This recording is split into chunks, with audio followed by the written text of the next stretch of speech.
Okay guys, so it is time to start doing the real deal, what I'm doing up in my kitchen with that fish.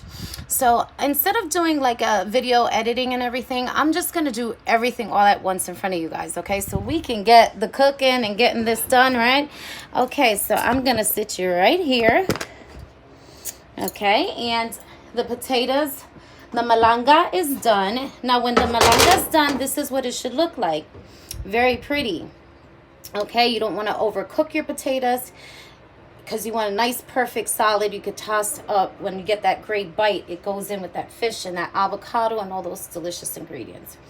So here's one, a perfect one. Should be sturdy, a little hard, and mush in your mouth like, I don't want to stick my tongue out to show you, but it should just mush in your mouth like a regular potato.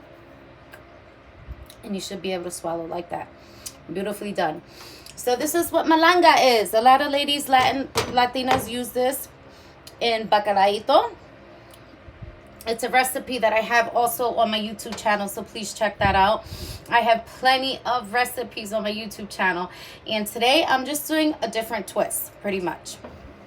All right, so we're just gonna go ahead and crank this up because like I said, instead of editing a video, I'm just gonna do this video in front of y'all so you can see how this chef gets down in her kitchen. All right, okay, so earlier I had mentioned about this garlic extra virgin olive oil. Okay, that is the first thing you're gonna put into your pot. You want to make sure your pot is like a really low heat. Okay, now I'm just gonna throw this back here because I still have some chopping up to do. I just wanted to quick show you that. So put it at a low heat.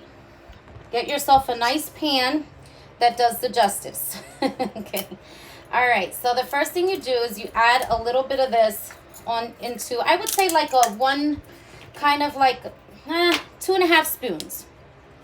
All right, and just let it sit while you go ahead and cut that fish. Okay, this hole's very small, so you're gonna see me wiggle just a little bit. There we go. And depending on your size, what you're making, to the ingredients. So like I said, I'm doing my family size. This is size portion is for about 8 people because we do double plating up in here. But if you have any questions, please feel free to hit me up on my Gmail, which is 1950kissthecook@gmail.com, or comment below. I'd rather you guys comment and share your questions, okay? So it's up to you. All right. So if you look here, you're gonna see this is the swordfish steak. So beautiful, nice and clean. It has that skin, which I love so very much. I had it soaking in clean water and a little bit of salt, and also a little bit of apple cider with the mother. That is really good. I use that in basically all my meat. All right, so we're gonna do little dices, just like we did for the potatoes, but we're gonna just do a little bit bigger, okay? But we're doing dices just a little bit bigger, so like a half a finger, okay? All right. And like I said, this is going to be so mixed up with so much love. And, you know, you could chop it down if it looks too big. This is going to go perfect for my family. So fresh. I love stuff that are fresh. And by the way, I did go get this at the Wise, which y'all know that's my favorite place. And this one needs 3 cuts. Yeah, depending on how you buy the fish, I guess.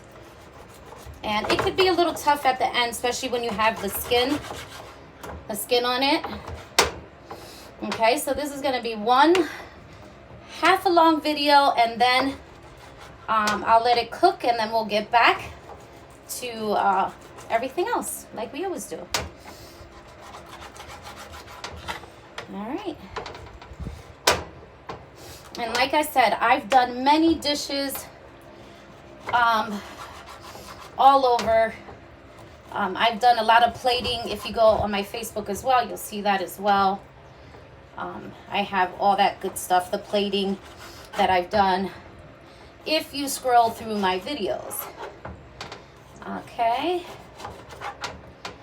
And I've mentioned that before. Okay, and that looks perfect. All right, so this is on a low heat. So now we're just gonna go ahead and scoop them up. And you're gonna have like 2 handful size with that fish. Like I said, it all depends on your family size. Because we're gonna get right to this. So good.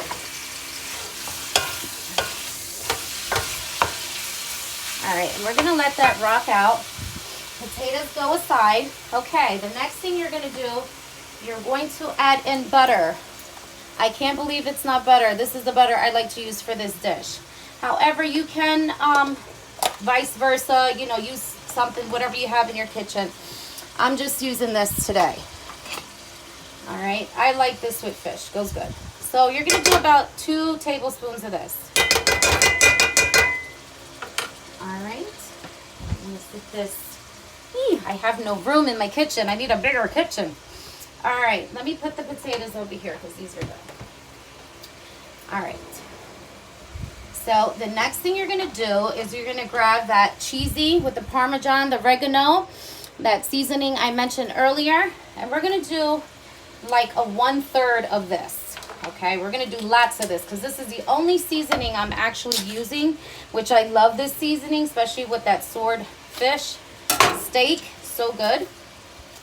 All right, so I'm just gonna measure with my hand. Okay.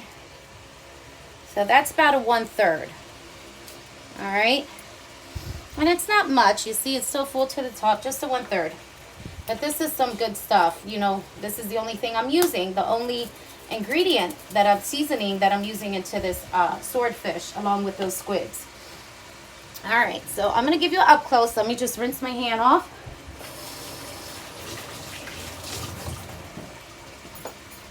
Okay. Let me find my little rag here. All right, so let's do that up close. Flip side. All right, so that's what it should look like when you start cooking. All right, just like that. All right, so before I stir that, we're gonna flip back to me. Hi. Okay, it's a late cap we're doing today, me and my family. All right, simple salad. All right, so let me just get myself together here.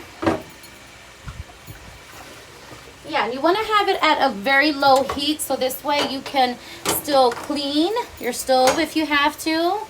Always cook fish on a very low heat. Doesn't matter what fish you're doing.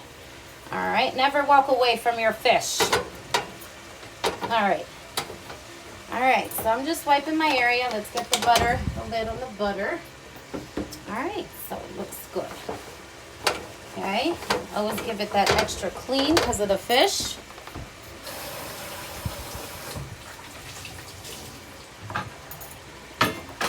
All right, and sometimes, y'all, I even take my apple cider, and if I use a chop board that I use a little bit of meat and I'm chopping something else, I just do this.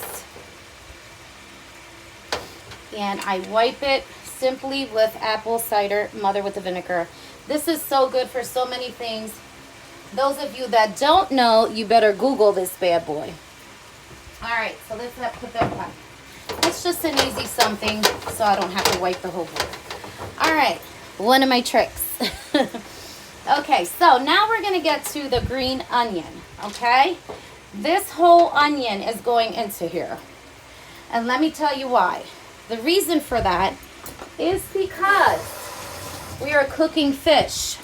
So whenever I do a fish, I like to add in a lot of those onions to knock that smell off a little bit that fish brings, okay? And again, I just do dices. That's it. And we're still doing a yellow onion as well. But this is all gonna go inside there. Because this is gonna be a nice big salad for 8 people, right? So you want to make sure, and sometimes I save those little teeny pieces as well, right? Okay, so we're going to go ahead and stick that in there. And again, everything's in a low heat like it should be. Okay. All right. So next we're going to grab the yellow onion. Same thing.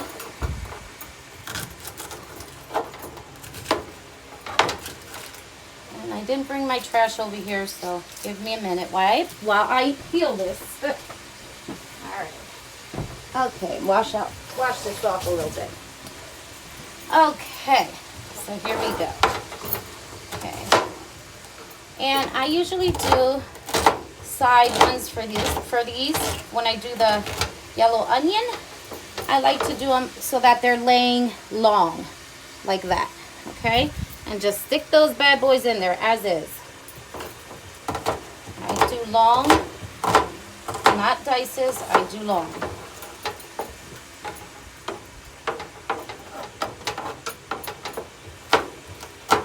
And this is a baby onion.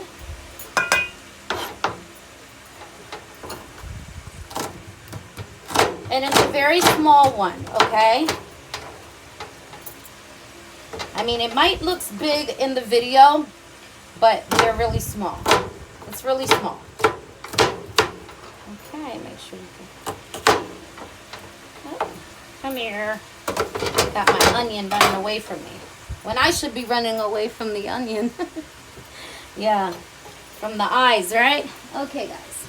Drop some here. Okay, so let me clean my station here, and we're going to keep it moving. I'm going to give you an up close so this way you can see the onions mixed with that deliciousness.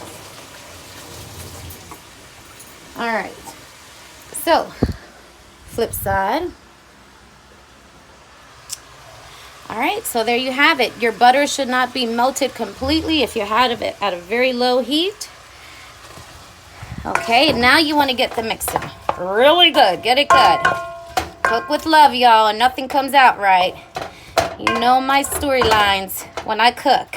Look at that. So pretty. And that's just the beginning. All right, guys. So you want to continue to leave it at a low heat. All right. So that's pretty much it. You're going to let that rock out for about 20 to 25 minutes on a low. Okay. And once it's done, we're going to go ahead and add in our haste avocado, our lime, our lemon, squeezes of that. We're going to chop up some of this cucumber, which I'm going to have done while this video uploads. I'm going to go ahead and chop my cucumber. I only do a half of the cucumber. And then we're going to throw in this jumbo squids. And that's pretty much it. Cut our tomatoes, our head lettuce, and this salad is good to go. All right, guys. So, and don't forget, we must add those beautiful malangas, the potatoes. And that's going to be our super delicious salad. So please don't miss it.